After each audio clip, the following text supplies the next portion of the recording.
हम सब रहते हैं एक ग्रह पे जिसका नाम है अर्थ। और ये अर्थ है एक सोलर सिस्टम का हिस्सा, एक कॉस्मिक फैमिली जहां पे राजा है सूरज। लेकिन ये सोलर सिस्टम अकेला नहीं है इस बड़ी सी स्पेस में। यह तो एक पार्ट है एक giant collection of stars, gas, dust and mysterious dark matter जिसको हम बोलते हैं मिल्की वे गैलेक्सी। इमेजिन करो एक कॉस्मिक पिनव्हील, एक घूमता हुआ लाइट का स्ट्रक्चर जो है 100,000 लाइट ईयर्स अक्रॉस। यह है मिल्की वे, हमारा गैलेक्टिक घर।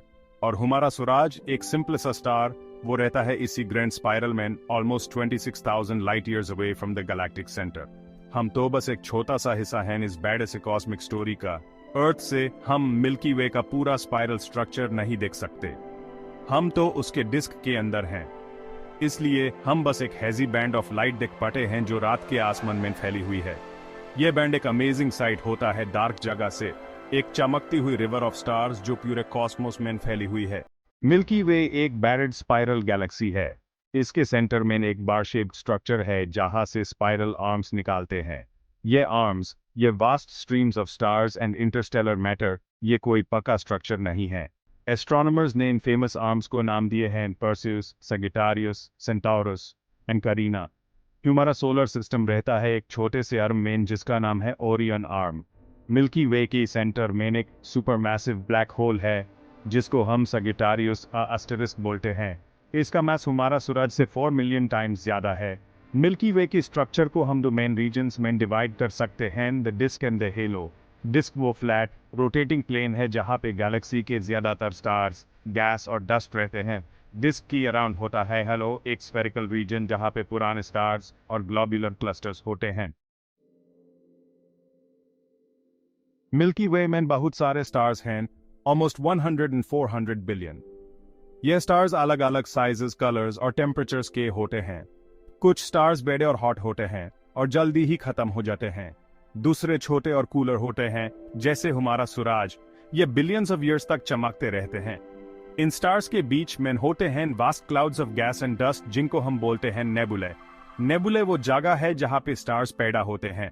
इन कॉस्मिक क्लाउड्स में ग्रेविटी गैस और डस्ट को एक साथ खींचती है जिसे वो कोलैप्स और हीट अप होते हैं और फिर न्यूक्लियर फ्यूजन स्टार्ट होता है और एक नया स्टार पैदा होता है।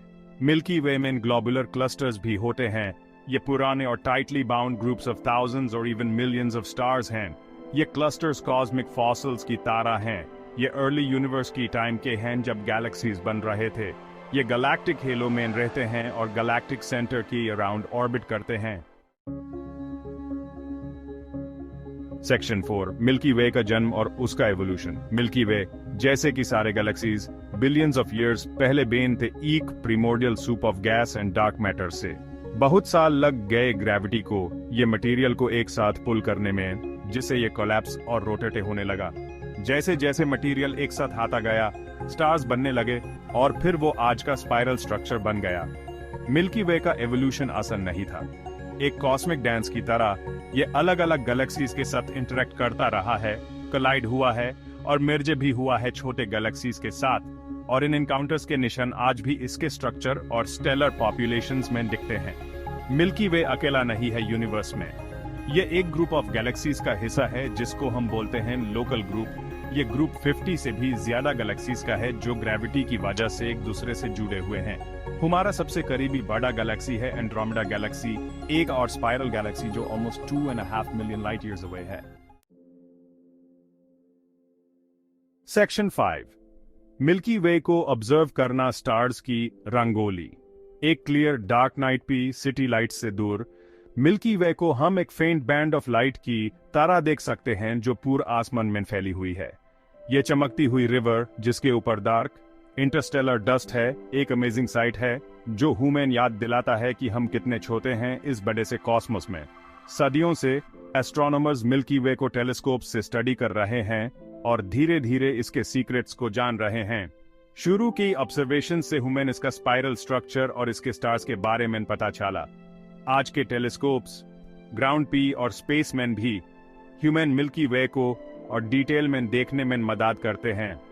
अब हम इसके फॉर्मेशन, एवोल्यूशन और उस मिस्टीरियस डार्क मैटर के बारे में स्टडी कर रहे हैं जो इसे एक साथ पकड़े हुए है।